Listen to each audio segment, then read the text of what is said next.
Exodus chapter 21. These are the regulations you must present to Israel. If you buy a Hebrew slave, he may serve for no more than 6 years. Set him free in the 7th year, and he will owe you nothing for his freedom. If he was single when he became your slave, he shall leave single. But if he was married before he became a slave, then his wife must be freed with him. If his master gave him a wife while he was a slave and they had sons or daughters, then only the man will be free in the 7th year, but his wife and children will still belong to his master. But the slave may declare, "I love my master, my wife, and my children. I don't want to go free." If he does this, his master must present him before God. Then his master must take him to the door or doorpost and publicly pierce his ear with an awl. After that, the slave will serve his master for life. When a man sells his daughter as a slave, she will not be freed at the end of 6 years, as the men are. If she does not satisfy her owner, he must allow her to be bought back again. But he is not allowed to sell her to foreigners, since he is the one who broke the contract with her. But if the slave's owner arranges for her to marry his son, he may no longer treat her as a slave, but as a daughter. If a man who has married a slave wife takes another wife for himself, he must not neglect the rights of the first wife to food, clothing, and sexual intimacy. If he fails in any of these 3 obligations, she may leave as a free woman without making any payment. Anyone who assaults and kills another person must be put to death. But if it was simply an accident permitted by God, I will appoint a place of refuge where the slayer can run for safety. However, if someone deliberately kills another person, then the slayer must be dragged even from my altar and be put to death. Anyone who strikes father or mother must be put to death. Kidnappers must be put to death, whether they are caught in possession of their victims or have already sold them as slaves. Anyone who dishonors father or mother must be put to death. Now suppose 2 men quarrel, and one hits the other with a stone or fist, and the injured person does not die, but is confined to bed. If he is later able to walk outside again, even with a crutch, the assailant will not be punished, but must compensate his victim for lost wages and provide for his full recovery. If a man beats his male or female slave with a club and the slave dies as a result, the owner must be punished. But if the slave recovers within a day or 2, then the owner shall not be punished, since the slave is his property.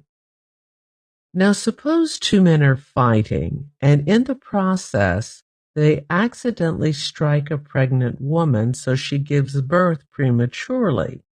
If no further injury results, the man who struck the woman must pay the amount of compensation the woman's husband demands and the judges approve. But if there is further injury, the punishment must match the injury.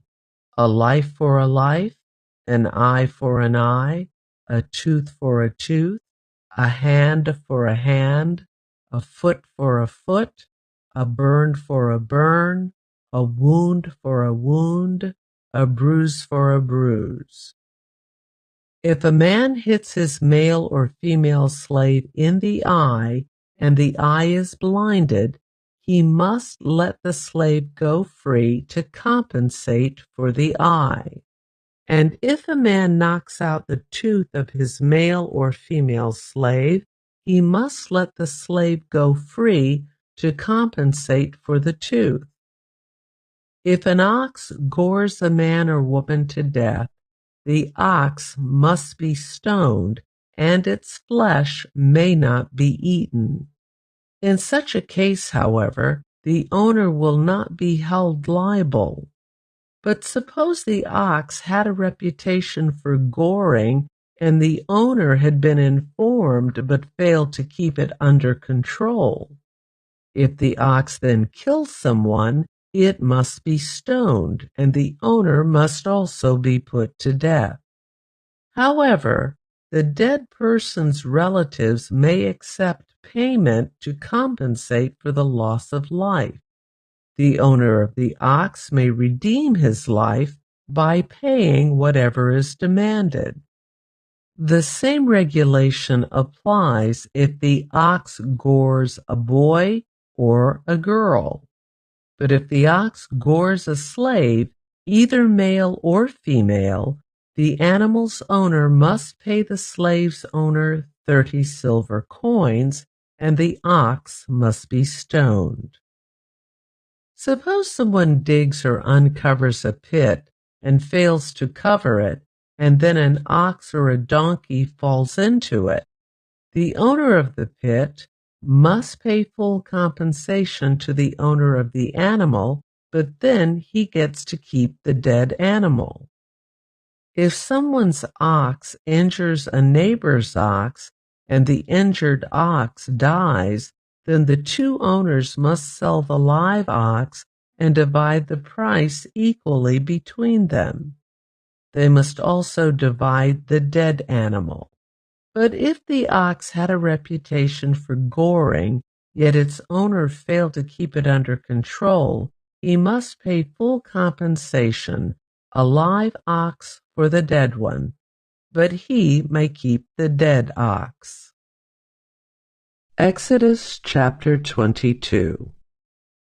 If someone steals an ox or sheep and then kills or sells it, the thief must pay back 5 oxen for each ox stolen, and 4 sheep for each sheep stolen. If a thief is caught in the act of breaking into a house and is struck and killed in the process, the person who killed the thief is not guilty of murder. But if it happens in daylight, the one who killed the thief is guilty of murder. A thief who is caught must pay in full for everything he stole. If he cannot pay, he must be sold as a slave to pay for his theft. If someone steals an ox or a donkey or a sheep, and it is found in the thief's possession, then the thief must pay double the value of the stolen animal. If an animal is grazing in a field or vineyard, and the owner lets it stray into someone else's field to graze, then the animal's owner must pay compensation from the best of his own grain or grapes. If you are burning thorn bushes and the fire gets out of control and spreads into another person's field, destroying the sheaves or the uncut grain or the whole crop, the one who started the fire must pay for the lost crop. Suppose someone leaves money or goods with a neighbor for safekeeping, and they are stolen from the neighbor's house. If the thief is caught, the compensation is double the value of what was stolen. But if the thief is not caught, the neighbor must appear before God, who will determine if he stole the property. Suppose there is a dispute between two people who both claim to own a particular ox, donkey, sheep, article of clothing, or any lost property. Both parties must come before God, and the person whom God declares guilty must pay double compensation to the other. Now suppose someone leaves a donkey, ox, sheep, or any other animal with a neighbor for safekeeping, but it dies or is injured or is taken away, and no one sees what happened. The neighbor must then take an oath in the presence of the Lord. If the Lord confirms that the neighbor did not steal the property, the owner must accept the verdict and no payment will be required. But if the animal was indeed stolen, the guilty person must pay compensation to the owner. If it was torn to pieces by a wild animal, the remains of the carcass must be shown as evidence, and no compensation will be required.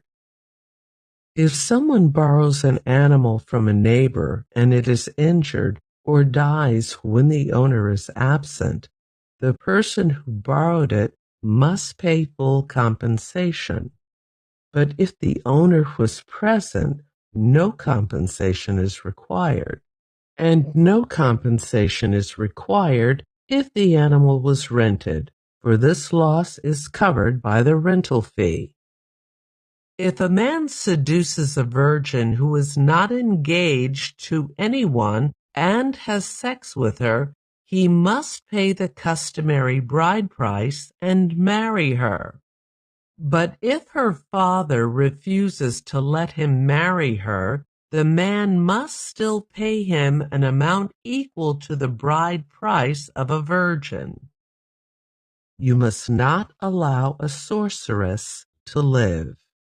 Anyone who has sexual relations with an animal must certainly be put to death.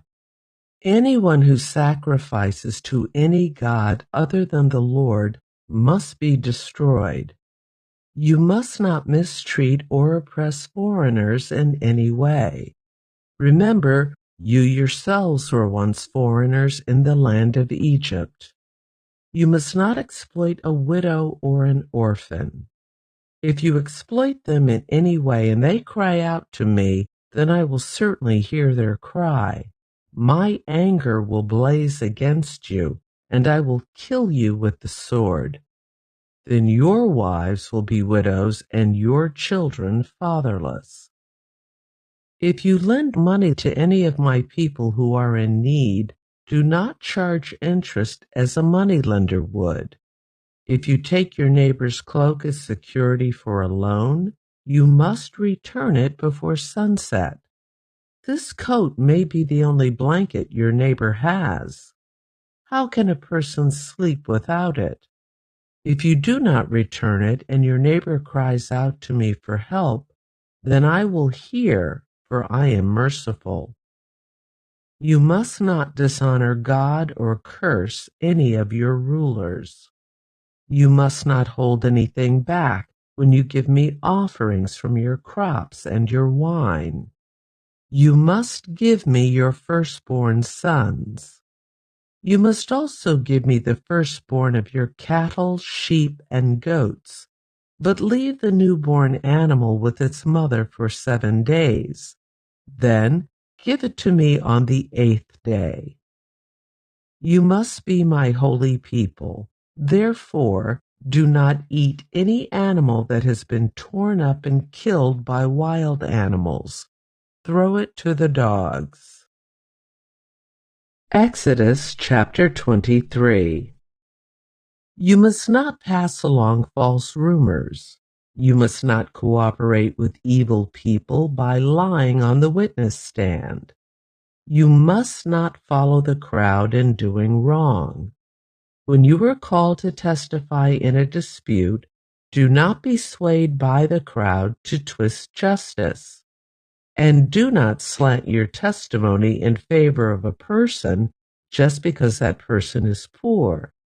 If you come upon your enemy's ox or donkey that has strayed away, take it back to its owner.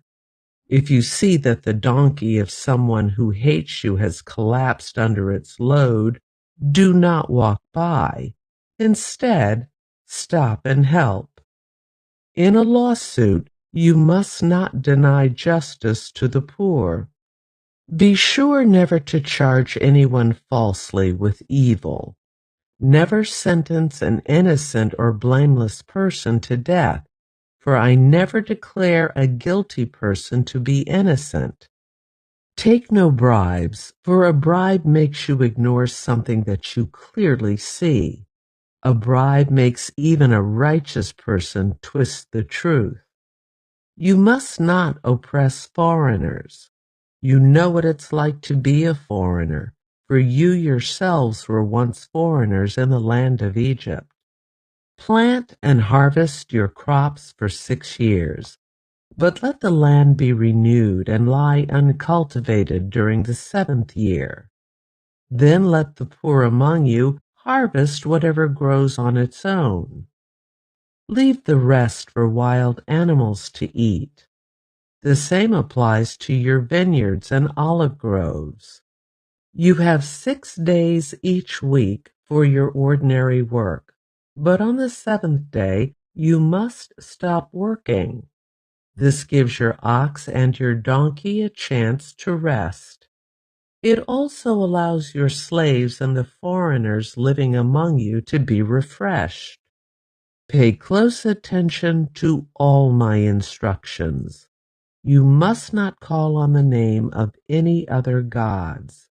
Do not even speak their names. Each year you must celebrate 3 festivals in my honor. First, celebrate the festival of unleavened bread.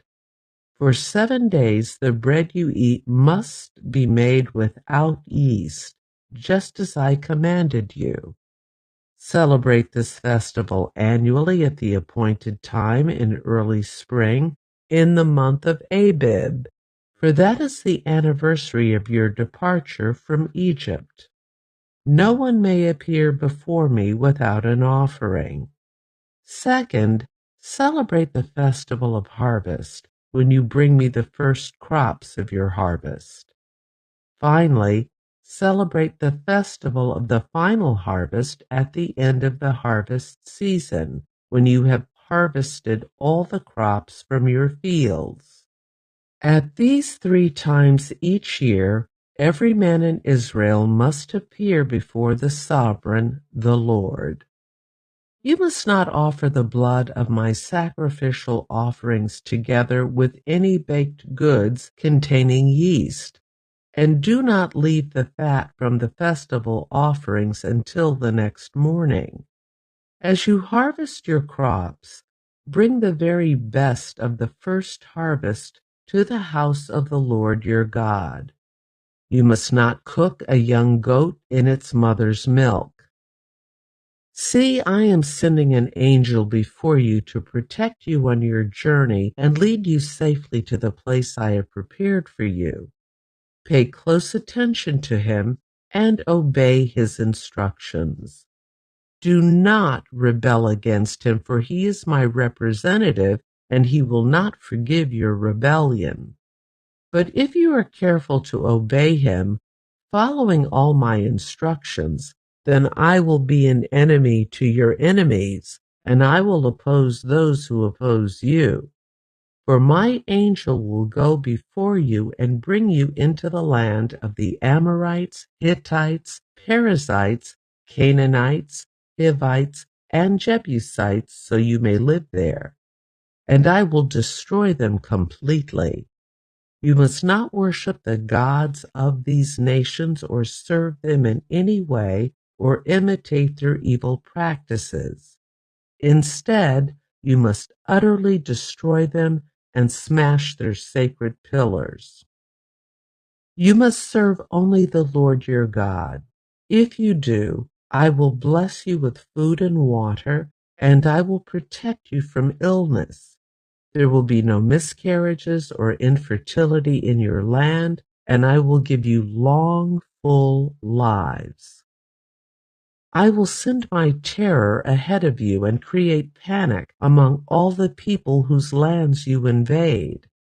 I will make all your enemies turn and run. I will send terror ahead of you to drive out the Hivites, Canaanites, and Hittites.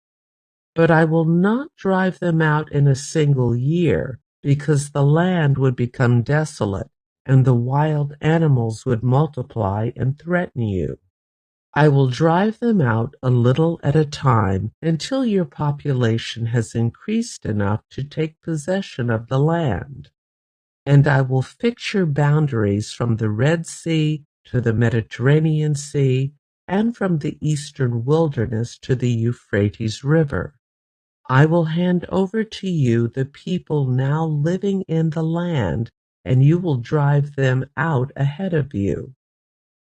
Make no treaties with them or their gods.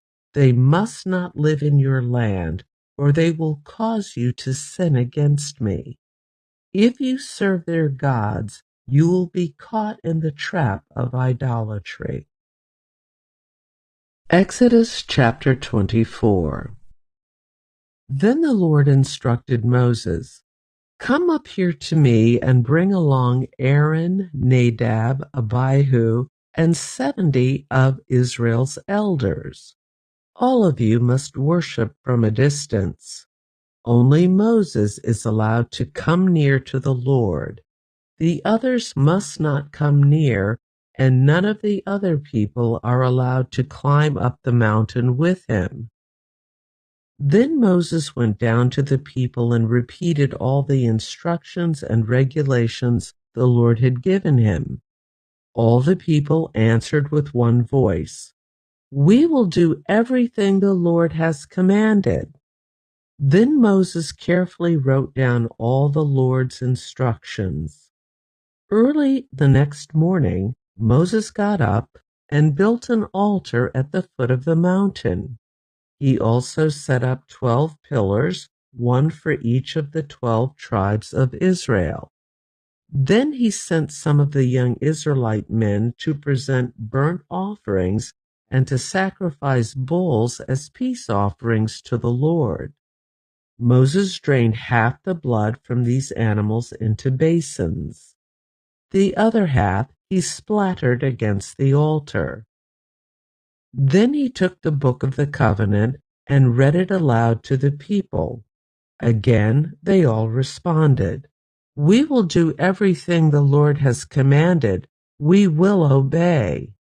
Then Moses took the blood from the basins and splattered it over the people, declaring, "Look, this blood confirms the covenant the Lord has made with you in giving you these instructions." Then Moses, Aaron, Nadab, Abihu, and the 70 elders of Israel climbed up the mountain. There they saw the God of Israel. Under his feet there seemed to be a surface of brilliant blue lapis lazuli, as clear as the sky itself. And though these nobles of Israel gazed upon God, he did not destroy them. In fact, they ate a covenant meal, eating and drinking in his presence. Then the Lord said to Moses, "Come up to me on the mountain.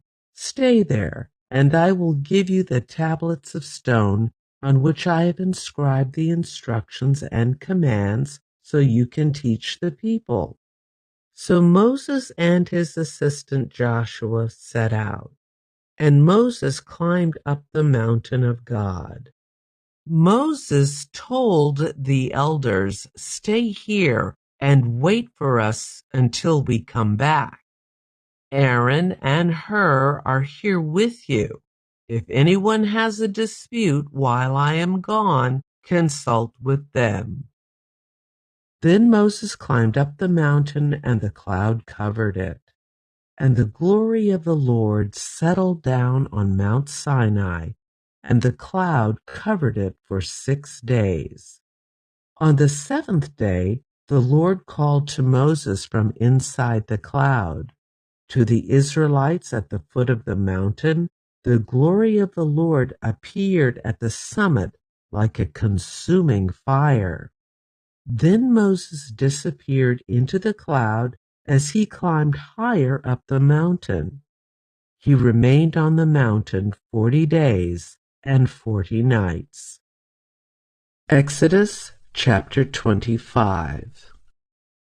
The Lord said to Moses, "Tell the people of Israel to bring me their sacred offerings. Accept the contributions from all whose hearts are moved to offer them.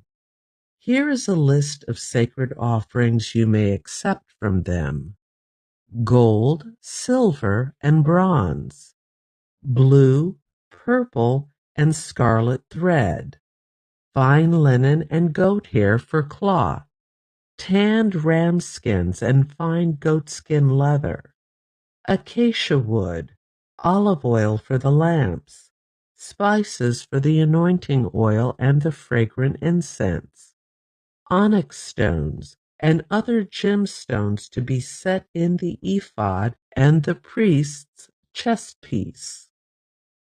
Have the people of Israel build me a holy sanctuary so I can live among them.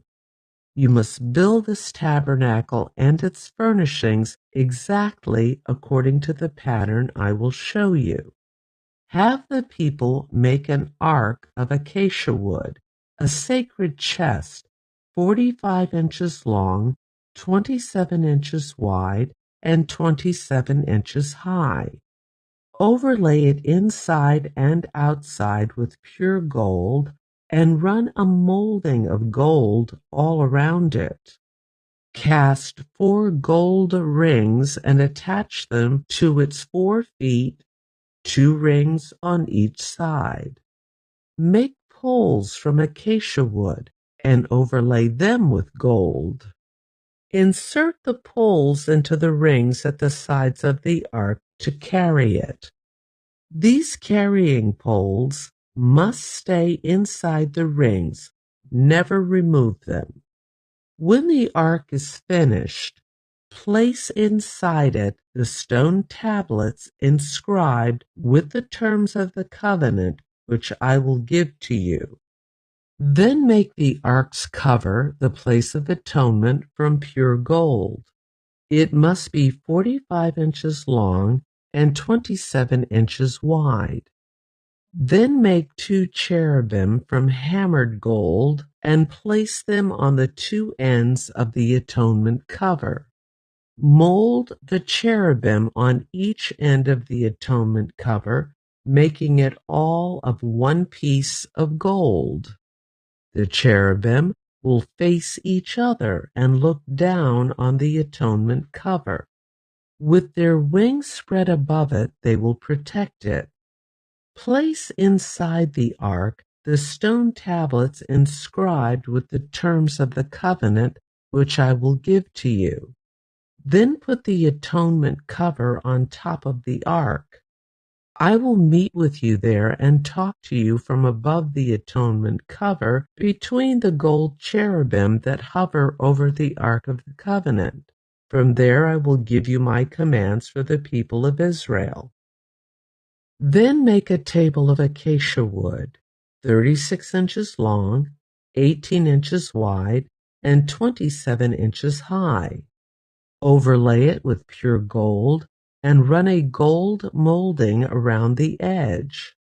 Decorate it with a 3-inch border all around and run a gold molding along the border. Make 4 gold rings for the table and attach them at the 4 corners next to the 4 legs. Attach the rings near the border to hold the poles that are used to carry the table. Make these poles from acacia wood and overlay them with gold. Make special containers of pure gold for the table, bowls, ladles, pitchers, and jars to be used in pouring out liquid offerings. Place the bread of the presence on the table to remain before me at all times. Make a lampstand of pure hammered gold. Make the entire lampstand and its decorations of one piece: the base, center stem, lamp cups, buds, and petals. Make it with 6 branches going out from the center stem, 3 on each side. Each of the 6 branches will have 3 lamp cups shaped like almond blossoms, complete with buds and petals.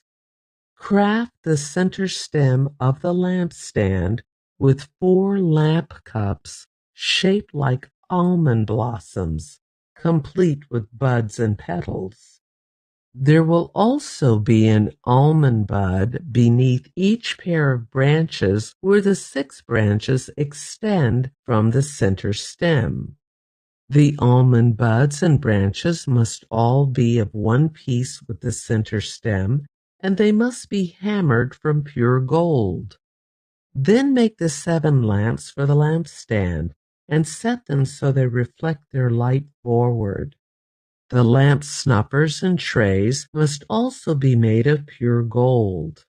You will need 75 pounds of pure gold for the lampstand and its accessories.